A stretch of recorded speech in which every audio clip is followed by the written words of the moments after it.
In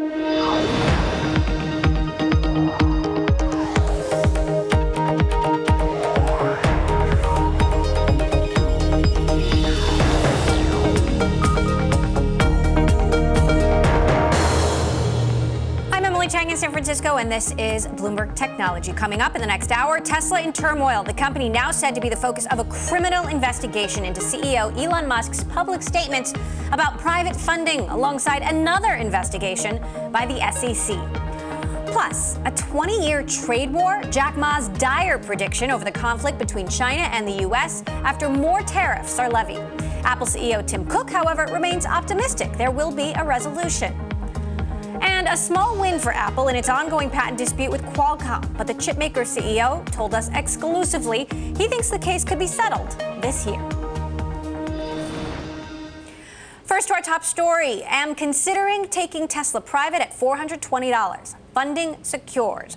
Those were the words that sent Tesla's world into turmoil. And now the company is the subject of a federal criminal probe.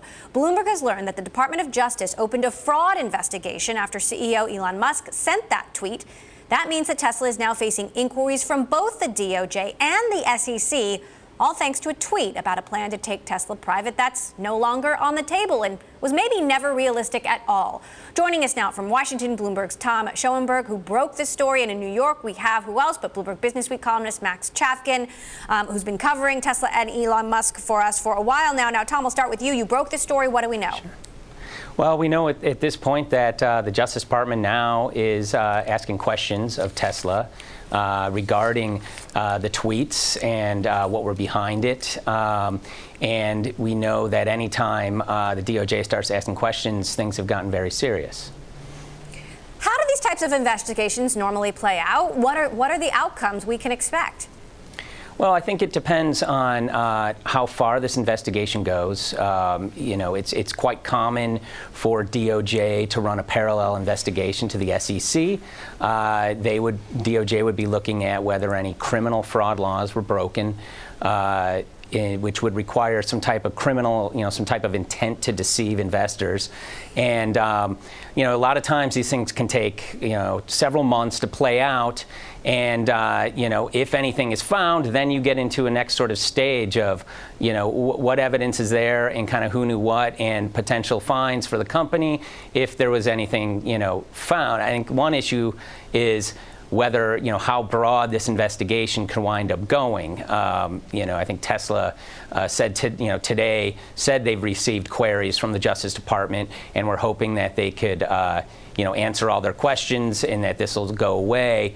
Yet, we've now seen in the past month sort of the chief accountant for Tesla abruptly resign. And that's something that not just the SEC would want to be asking about, but DOJ would want to know sort of the story behind that. A number of recent executive departures from Tesla in the finance department specifically. Max, do you think this new criminal investigation will have an impact on Tesla operations, which are already under pressure? Will it have an impact on buyers? Well, I think the kind of, the core Tesla fans are not going to be dissuaded by this. If anything, I think some people are sort of attracted to the bad boy reputation of Elon Musk, which seems to be only growing with this latest criminal probe. I think recruiting is going to certainly be an issue. I mean, anytime you're trying to bring over, experienced executives at a time when the labor market's really tight like it is now, a criminal probe is not going to, be an enticement. And on top of that, the stock price is obviously not doing great, so that's another thing. So it's sort of this kind of a bunch of little things that all together could add up to something, that would be a big problem for Tesla in the long run. Meantime, Tom, this DOJ investigation happening alongside the SEC investigation or potential SEC investigations. We don't know, what is the significance that there's also civil investigations underway? Well, that's always something that lawyers for Tesla would be mindful of, because they don't want to, inadvertently harm themselves in defending against sort of civil actions in the way they respond to sort of regulators in the Justice Department. Yet, I think the primary concern for them is going to be on that end. But it's always something that's kind of running in the background, is you don't want to sort of harm yourself in court against private actions while trying to resolve a government matter. Meantime, Max, Elon Musk is still tweeting. He's tweeting to customers about delivery. Do you expect to see any shift in Musk's behavior? I think you would think that his lawyers and PR people are advising him to kind of cool it on certain subjects. His freewheeling nature has always been kind of one of the strengths of the company. This is a company that spends very little on marketing, that kind of relies on its larger than life chief executive and its reputation to drive customers. And that's, I think, we're seeing the other side of that with this probe. I mean, one problem that Tesla has is that if the Justice Department or anyone else is trying to establish intent, they have this enormous Twitter account to look at where Musk has been talking, for months about the short sellers. And I'm not sure that is going to add up to anything criminal or even civil, but there's definitely a lot to work with. And so I don't know. I mean, on one hand, if you work for Tesla, you'd like to see him cool it. On the other hand, it's kind of been their secret sauce. So I'm not sure what the best answer is. And, we're going to be talking about this a little bit later in the show, but could this be an opportunity for competitors? We're going to be covering the Audi e-tron launch in just a few moments. Do you think competitors like Audi, like some of these luxury car companies that have Tesla in their sights, could turn this into an opportunity? I mean, I think the competitors are playing a long game here. The Audi car, it's still a ways off from actually being available to customers. I think anything that causes customers to doubt that Tesla is a sensible choice is going to help the legacy players. Because right now, Tesla has been sort of arguing, you should try this new kind of bold thing. And in fact, it's a better car. But if customers start to doubt that, they start to doubt the trustworthiness of the company or whether the company has staying power, that is going to, hurt confidence and I think ultimately hurt sales. Now, Tom, say the DOJ finds Musk or Tesla, criminally liable. What kind of penalties could Musk personally face, and what about the company? Well, that's a bit down the road, but the company, could face, it would sort of depend on how they looked at how much damage was done here. And, those are calculations that are kind of always done based on the evidence that's found. And in terms of, a lot of these settlements that come out with major companies are negotiated settlements. The government's not necessarily looking to put a company out of business. And the main thing they're looking at is making sure companies are operating above board. And so I think, a lot of companies will wind up spending a lot of money on a new compliance program. You can just ask Walmart, which has spent, $1 billion on compliance and legal fees and a long-running investigation involving their matter. All right, Bloomberg's Tom Schoenberg, great job breaking that story, as well as Max Chafkin. Great to have you both with us. We'll continue to follow. Coming up, Washington and Beijing are upping the ante in their trade dispute, and two of tech's biggest leaders are weighing in. That's next. This is Bloomberg.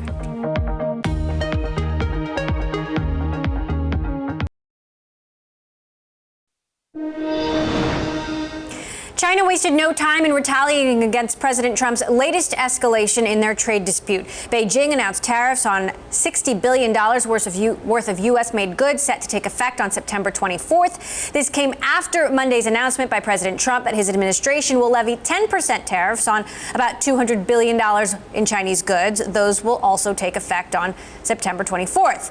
On Tuesday morning, Apple CEO Tim Cook told ABC that he still has hope this will end soon. Trade is one of those things where it's not a zero-sum game. You and I can trade something and we can both win. And so I'm optimistic that the two countries will sort this out and life will go on. Meantime, Alibaba chair Jack Ma was decidedly less optimistic when he told the company's investors that, quote, this thing will last long. If you want a short-term solution, there is no solution. To discuss, I want to go to Hong Kong, where we have Ben Harburg, managing partner of MSA Capital, standing by. And in LA, we've got Bloomberg Tech's resident Apple watcher, Mark Gurman. And Mark, Jack Ma actually said he thinks this trade war could last 20 years. Obviously, Tim Cook and Jack Ma have different incentives, but how could they be, their opinions be so different? I mean, Tim Cook has a responsibility to, I think, at some level, be optimistic about this, right? He's the chief executive of one of the world's largest companies, certainly one of the most valuable technology companies, and he has to show optimism to his investors because Apple is really at the center of this thing. They're a US-based company, right, that manufactures over 90% of its goods overseas. Apple products were spared in this latest round of tariffs, but that doesn't mean they could be spared in upcoming rounds of tariffs. Ben, what's your take on the view from Jack Ma? 20 years? I think he's wise to say that. I think, regardless of whether Trump is in office or not, we're going to see a continued amount of pressure from both sides of the U.S. political spectrum to change the existing relationship and dynamic between China and the United States, both on an economic and ultimately on a political level. I think he saw that folks, even say in the Hillary campaign, were also looking to reshape that relationship. And so just because Trump, for instance, loses the House in the upcoming November elections, or ultimately is not voted in 2.5 years from now, I think still this type of policy will continue indefinitely. Meantime, the war of words continues as well. President Trump saying in a statement, "We have given China every opportunity to treat us more fairly, but so far China has been unwilling to change its practices." Meantime, the China Commerce Ministry saying, "We hope that the U.S. side will recognize the negative consequences of such acts and take convincing measures to correct them in a timely manner." Ben, who's in a better position here, the U.S. or China? It's an interesting one. I think at the offset of this, people think, I think there was a view that China was pretty well insulated against this and ultimately had a lot of other options for trading partners. Was going to work on developing their own native industries and build consumer demand locally. But I think that they, in the short term at least, misjudged their capabilities to weather this storm. I don't think we're seeing the impacts of it yet. The A-share market has taken a dive, obviously a lot to do with deleveraging and the abolition of a lot of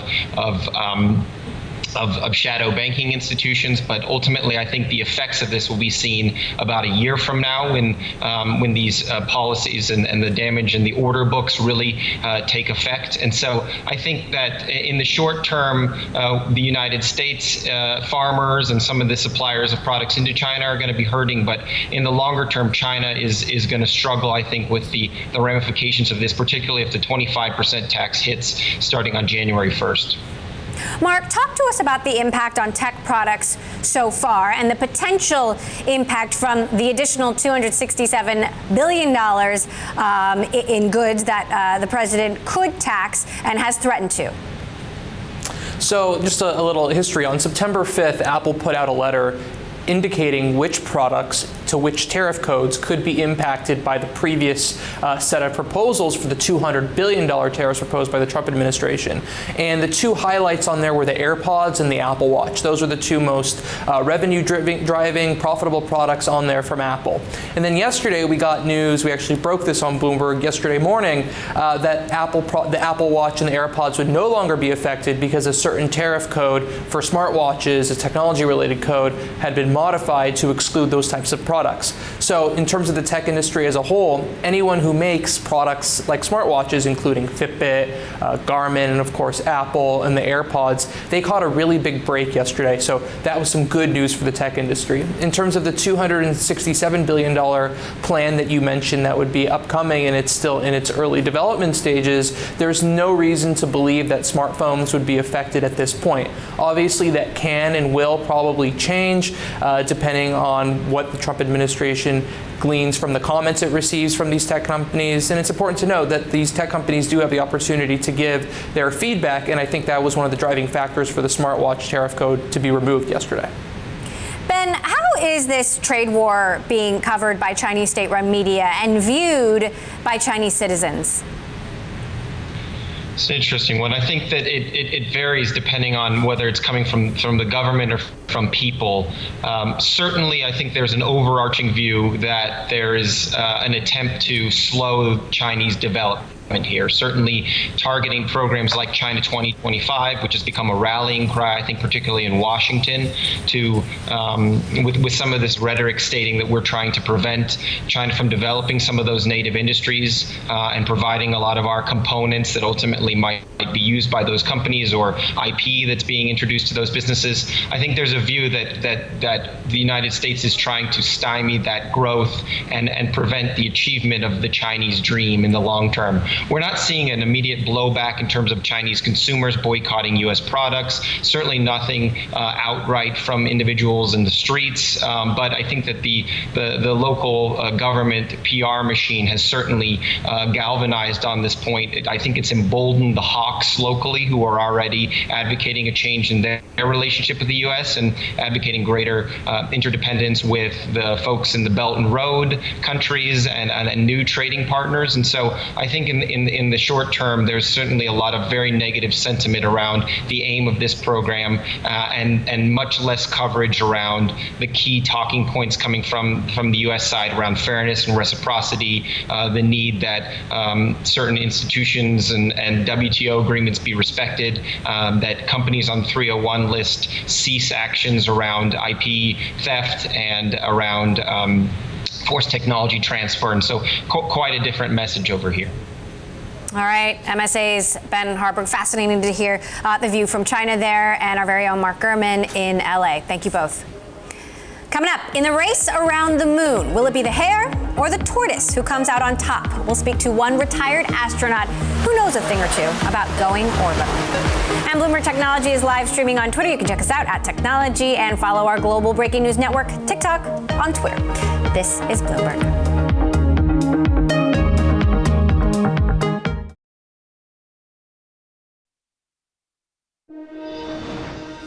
Now, to some more positive news for Elon Musk. His rocket and space exploration company, SpaceX, have announced that Japanese billionaire Yusaku Maezawa will be the first private customer to hitch a ride around the moon and back on the big Falcon rocket. The mission is scheduled for 2023 and will take 4 to 5 days to complete, but Maezawa won't be going alone. He plans to take 6 to 8 of his favorite artists with him. It's a project he's calling #DearMoon. Have a listen. I choose to go to the moon. Yeah. Finally, I can say I'm very glad to be here, and I'm really exciting and really honored, really appreciate to be able to share this announcement with you and people all over the world. One man who knows a thing or two about space travel is former NASA administrator and retired astronaut Charles Bolden. He spoke to me from North Carolina and shared his view of SpaceX and his own experience in the beyond. It's a continuation, actually, of passenger flight. We've had an American company that worked with the Russians for a number of years, up to about 2009, and flew paying passengers. So we've had civilians fly before. NASA had the payload specialist program during the early days of shuttle. So I look at this as a continuation, but it's pretty big time when you do what SpaceX is about to do. This trip is slated to happen in 2023. The rocket has yet to be built. What do you think the biggest challenges, concerns, and risks are? Well, the biggest challenges, concerns, and risks for anything that involves human space flight is the life support system. You've got, and Elon talked a little bit about it yesterday in his announcement when he talked about closed loop on the water systems and the like when you're talking about going somewhere as far as the moon. Although it's only days, you can't go in and they can't just take a couple of bottles of water along with them, so they've got to be able to have some way to either recycle water or produce it on the shuttle. We used the fuel cells with oxygen and hydrogen, and one of the byproducts was water. So you're looking at closed loop life support systems for air, water, filtering waste, or at least taking care of waste and the like. And you actually want to make sure that your systems are as reliable as possible. That's the biggest challenge. Only 24 astronauts made that journey back in the Apollo era. Why is it taking so long to go back to the moon? A couple of things. Again, you're going to get an opinion of one. When we went to the moon, there was an incredible geopolitical imperative. We had to beat the Soviets, and I think you're going to, people will start to see in all the documentaries about Apollo 11 and how we got there that there was this space race, a real space race, and it was a matter of, back then we thought it was a matter of the very survival of the nation against the Soviet threat. So that was the big thing that we don't have anymore. We don't have an arch enemy as far as space is concerned, and it's because we partner with almost everybody that we can. As much as we can't get along with the Russians here on Earth, in space, they're probably our #1 partner on the International Space Station. The two primary partners there are the U.S. and the Russian Space Agency, Roscosmos. Now, you've had the opportunity to visit some of SpaceX's competitors like Blue Origin. There's also, of course, Virgin Galactic. How do you compare the efforts of SpaceX to what you've seen at Blue Origin and elsewhere? Well, I'll tell you, I think everybody's doing their utmost. Everybody's working at breakneck speed. When we were talking a little bit beforehand, I referred to SpaceX and Blue Origin as the tortoise and the hare. And I just use that term because SpaceX is very visible, very vocal, sets great goals and everything. You have a company like Blue Origin that has many of the same goals and aspirations, but they're very quiet, don't talk about it. They're just following a measured schedule of activities. And I think you're going to see that they're going to be side by side when we finally start talking about humans routinely in space on a commercial spacecraft. My expectation is that Blue Origin and SpaceX they'll be right out front, right alongside each other, and that's why I refer to them as the tortoise and the hare. And you've been up in space. Was it worth it? Oh man, was it worth it? I got to free it. All I had to do was be a Marine, which was easy for me. It is incredibly worth it for anybody. The opportunity to see this planet from that vantage point is unlike anything else I think a human can or will experience. I'm really excited about seeing Miyazawa decide that he wants to take some artists, because astronauts, people like me, we're not really good at storytelling. I work on it really hard, but I always still use the term awesome for Earth, the view of Earth from space. But awesome is an overused word. I think artists, musicians, visual artists, writers, they will probably help us understand this incredible planet on which we live far better than any scientist or mathematician or engineer or somebody like me can do.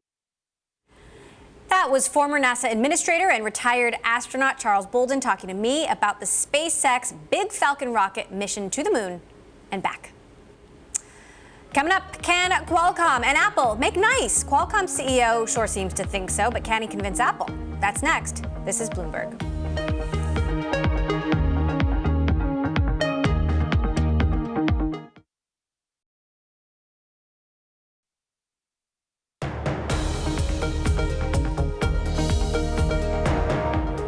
This is Bloomberg Technology. I'm Emily Chang. Well, Apple may have just gotten a key endorsement in its ongoing patent dispute with Qualcomm. On Monday, the iPhone maker won the backing of the staff attorneys at the U.S. International Trade Commission, who took Apple's side, saying it did not infringe on 3 Qualcomm patents. Now, this doesn't mean that the judge presiding over the suit will necessarily follow that recommendation.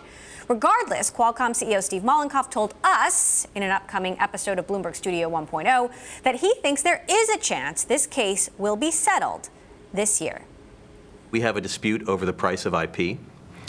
We think that's moving now into a period of time where our strategy is unfolding, and the environment is such that I think you're in a position where a deal could get done. At the same time, I think there's probably no better opportunity and partner for Qualcomm than to work with Apple. It makes sense that the technology leader in mobile should be partnered with the product leader in mobile, and those things tend to work out But the way that we think about the business is eventually you get the disputes figured out and you move on into a different period. So you believe Apple will remain a customer? I think so. I mean, if you look, I always believe that if you have leadership technology, that your roadmap will eventually dominate the business relationship between companies. And I think that there's no reason why that shouldn't be the case here. That said, you are taking on the world's most valuable company. They've stopped putting your chips in their phones. They say the patents that they're paying you for are invalid. How does something so bitter get resolved favorably for Qualcomm? Well, I think bitter is maybe the wrong term. I mean, we've had disputes with licensees in the past as well over the price of IP. It's really no different than that here. It's just bigger companies. And remember, we're both big companies. They're obviously a very large company, but we're not a small company, really, in terms of being able to execute the strategy that we have. But those things will get resolved. I mean, I think sometimes they get resolved on the courtroom steps. Sometimes they don't. We don't know which way it's going to go here, but the strategy is playing forward kind of the way that we always thought. So can Qualcomm and Apple eventually make nice and settle this dispute? Joining me now to discuss, who else but Bloomberg Tech's Ian King, who covers Qualcomm and all things chips. And in New York, we've got Bloomberg Intelligence's tech litigation analyst, Matt Larson. So, Ian, first of all, is bitter the wrong term for this dispute? I mean, if you read the filings, all of the accusations, particularly made by Apple against Qualcomm initially, it was hard not to use that word, or even stronger ones. I mean, they took the strategy of throw everything against the wall, see what'll stick, damage Qualcomm, make Qualcomm, box Qualcomm into a corner, force them to negotiate, force them to give us the prices that we want. Qualcomm have obviously struck back since then. The ITC case that you mentioned is part of that. It's hard not to see this as a pretty protracted and deeply sort of ingrained process. So do you think this year is too optimistic? Well, what we heard Steve say is what he's kind of said all along in some regards, which is there's a lot of milestones coming up. There are a lot of, it's one thing to throw accusations out there. It's another to actually go and argue it in front of a jury or in front of a judge. Now Apple have got to do that. Does anybody really want to roll the dice and have a binding decision given to them by a court? That's what he's saying. There's a chance of that coming this year. So, Matt, talk to us about what happened at the ITC trial, which obviously was swayed in Apple's favor.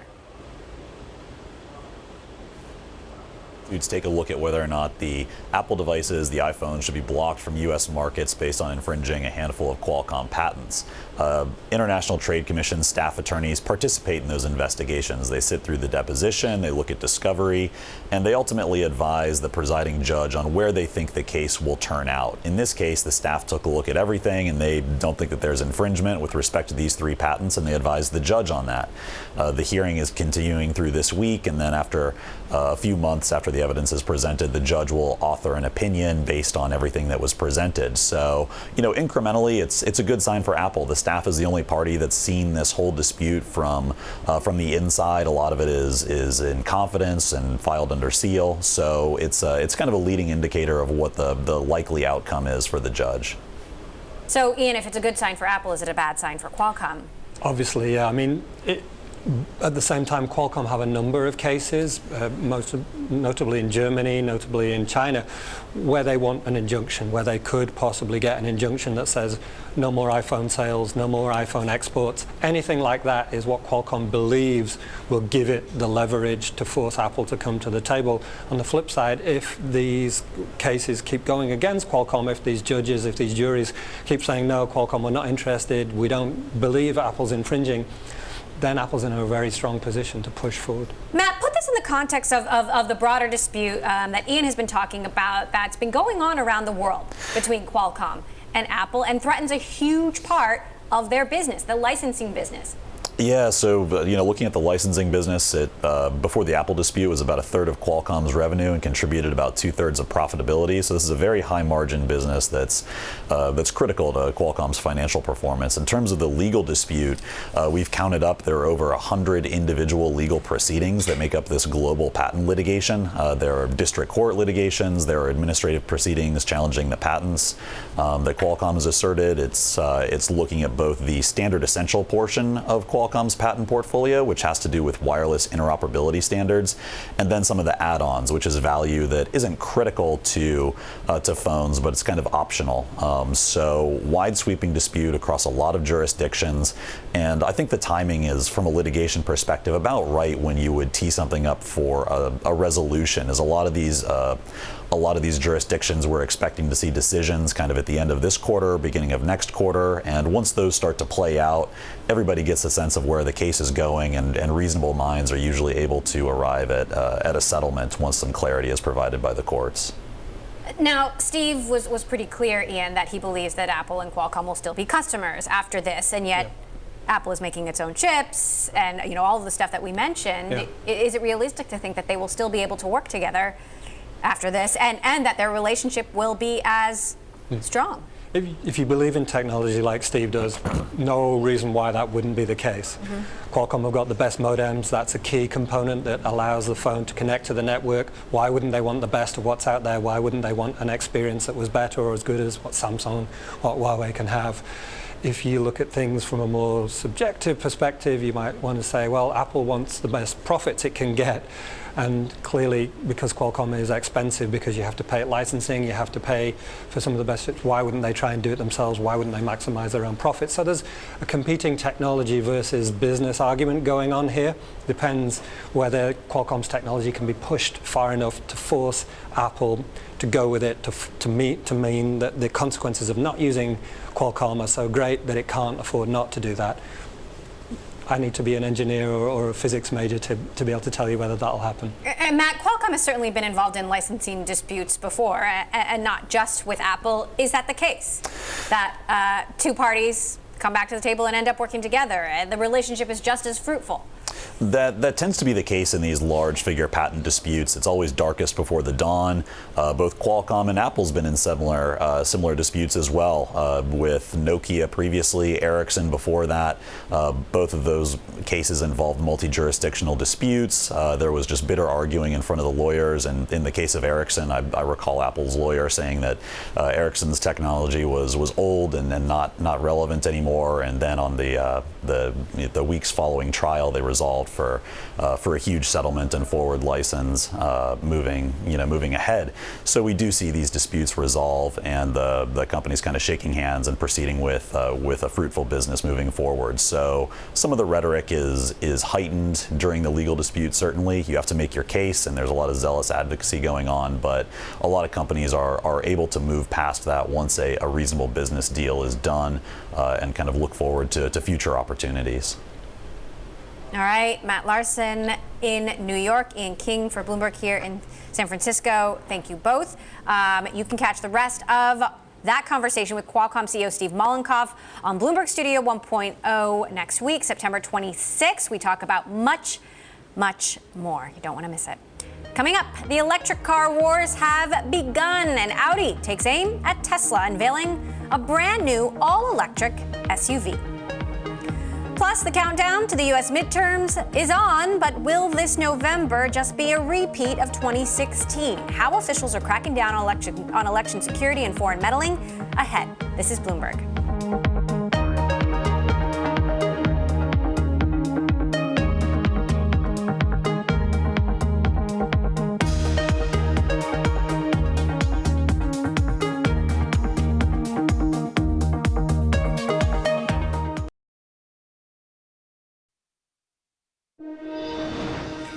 The Justice Department's investigation into Tesla isn't the only problem facing the electric car maker. Companies like Jaguar, BMW, Mercedes are tailing Tesla with their own electric cars.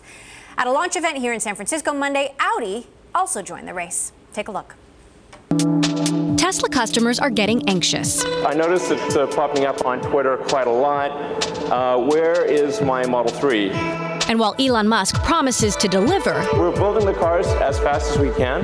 The company is facing new competition in the luxury electric car race. And it's not just coming from within Silicon Valley. Instead, a raft of traditional luxury manufacturers are targeting Tesla, and one of them in its own backyard. Audi used San Francisco to launch its e-tron, a battery-powered crossover that's due to hit showrooms by the end of the year. With a price tag of $75,000, it gives the Model X a run for its money. We want to merge the new world of electric mobility together with 100 years of experience of manufacturing premium cars. BMW, too, is vying for a slice of the market and showed off its concept car this month. While the world's largest maker of luxury cars, Mercedes, has announced its plan to develop a range of vehicles for its EQ electric line, with more than $12 billion already invested in the project. We started investing early in electric mobility, and we believe the times and technology are now ready for the very first all-electric SUV from Mercedes-Benz. And we can expect to see more high-end rivals enter the market, with some analysts saying the EV industry could be worth $567 billion by 2025. But car makers don't just need to meet shifting consumer tastes, they also need to meet increasingly stringent emission standards. Some countries, like the UK and France, are working towards banning combustion engines altogether in coming decades.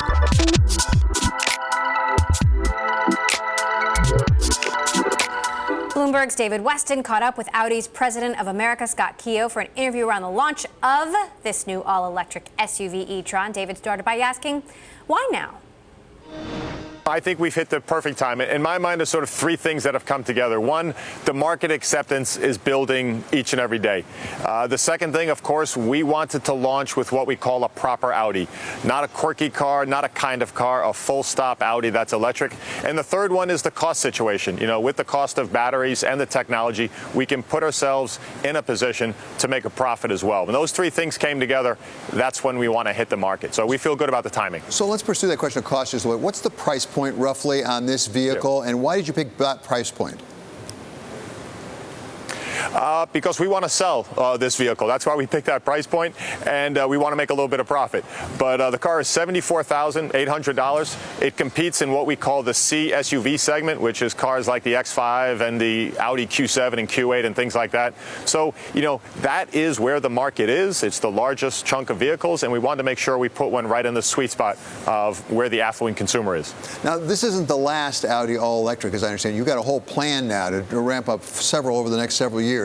Are you going to go after directly the more inexpensive models, the Model 3, if you'll forgive me to mention a competitor?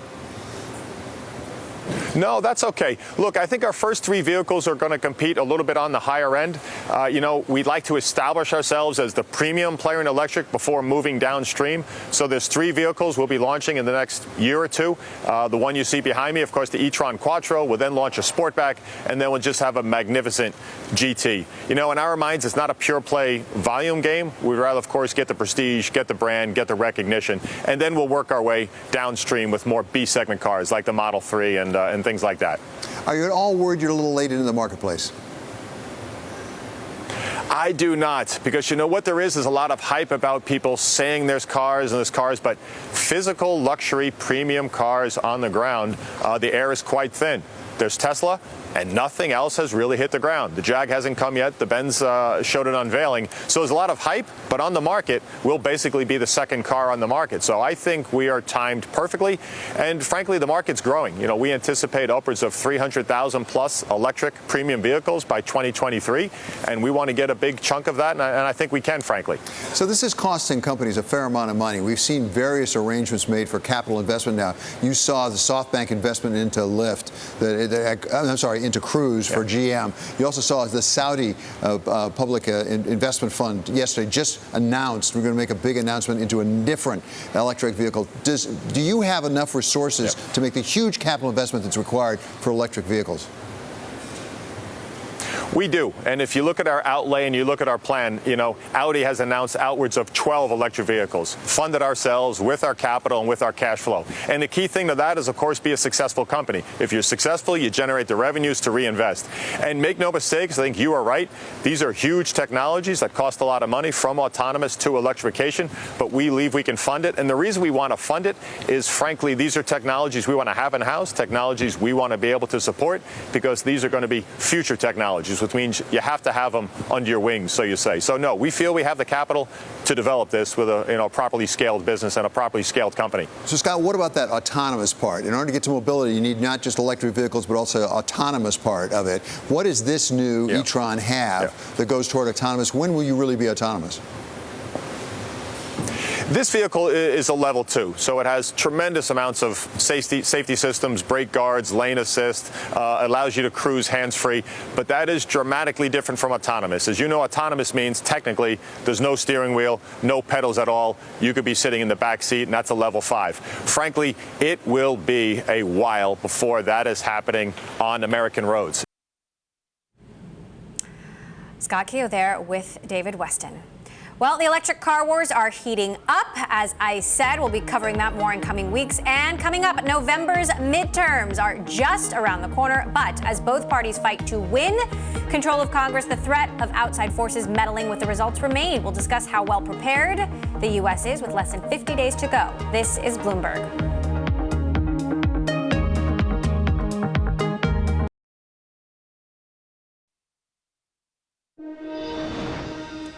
The Primetime Emmy Awards saw Netflix top the table for nominations, a fact that provided the broadcast hosts with plenty of fodder for jokes. Netflix, of course, has the most nominations tonight. That's right. That's right. And if you're a network executive, that's the scariest thing you can possibly hear. Except maybe Sir Ronan Farrow is on line 1. In the end, the streaming service took away 7 awards in the primetime broadcast and a record 23 awards overall. Not bad for a company that started out as a mail-order DVD service. Well, it is less than 50 days until the U.S. midterm elections, and the results will largely impact the next 2 years of Donald Trump's presidency. Democrats are hoping to take back control of Congress, while voters will get their first chance to express discontent with the president. And for those in the military and overseas, voting will begin this Friday. But as the intelligence community continues to investigate Russia's interference in the 2016 election, the question remains: what could go wrong this year? Joining us now to discuss, the Deputy Director of the Brennan Center's Democracy Program, Lawrence Norden. And Lawrence, we've already seen evidence that there's attempts to meddle happening already by state actors. How well prepared are we now with less than 50 days to go? Yeah, look, people should know we're in pretty good shape. People should know that the Department of Homeland Security, the FBI, the Federal Election Assistance Commission, all of these agencies have been working with state and local officials to prepare for cyber attacks, and in particular to detect and, if something happens, to recover from those kinds of attacks. And so in the next 49 days, really, election officials are going to be looking at those plans, reviewing them, and making sure that they're well implemented. Now, there have been some problems in the primaries so far. In Nevada, candidates' names were missing from touchscreens. In South Carolina and in Kansas, some of the machines malfunctioned or didn't work at all. How concerning are these issues? Well, no election is perfect. So the fact that we saw these are kind of typical problems that we see in elections, but they give us a little bit of a clue as to what could go wrong on Election Day this November. Many things that happen by accident can happen because of a bad actor, and obviously, when you're talking about a cyber attack, the worry is that it could be much more widespread. So the key is to be prepared for those kinds of things ahead of time and make sure that that you can recover if we do see that kind of thing on Election Day. What kind of training have election officials undergone up to this point? Well, there have been a lot of things like tabletop exercises where the Department of Homeland Security or the FBI will run through various scenarios of the kinds of things that can go wrong, and asking election officials, what procedures do you have in place to recover if, for instance, a bunch of voting machines aren't working? What do you do at that point? That's been a really big focus of the last few months, and of course, just basic cybersecurity training as well. And one of the things that the Brennan Center has done, we have put out checklists for election officials, and we're hoping that this is useful to them as they are reviewing in the next few weeks to make sure that they're ready for any kinds of problems. We've talked in the past about problems with the election websites, with registration in general. Last night at the Emmys, one actress implored everyone to register right then, to bring a friend to the polls. That's more about making sure everybody has a voice. But what can voters do to do their part to make sure that democracy is not threatened? Well, there are a couple of things. First of all, I mentioned this checklist that the Brennan Center put out. We sent that to 2,000 election officials. We got back really positive responses. Just calling into your election official, I think they want to hear from folks and talk about what they're doing. And asking them about that checklist, I think, is certainly something that would be very helpful. Another thing is, you mentioned registration. Most states, you can check your registration online. That can be an early warning sign. We know that the Russians in the 2016 elections tried to access registration databases. If people see that their information is wrong, letting election officials know that they've seen that can be an early warning signal that something may be up. So that's certainly something that people should do. And of course, go vote. Absolutely. So over the next 49, 48 days or so, what are you and your team going to be doing? The big thing is checking in with election officials, making sure that these contingency plans are in place. We want to make sure, for instance, in the 21 states that are using electronic voting machines, they're sometimes called direct electronic recording machines, have emergency paper ballots available 2 to 3 hours. So if machines aren't functioning, people can still vote. We saw this in the primaries where their emergency paper ballots were there. People could still vote. You didn't get long lines. Where they weren't, people were turned away. That's a huge thing.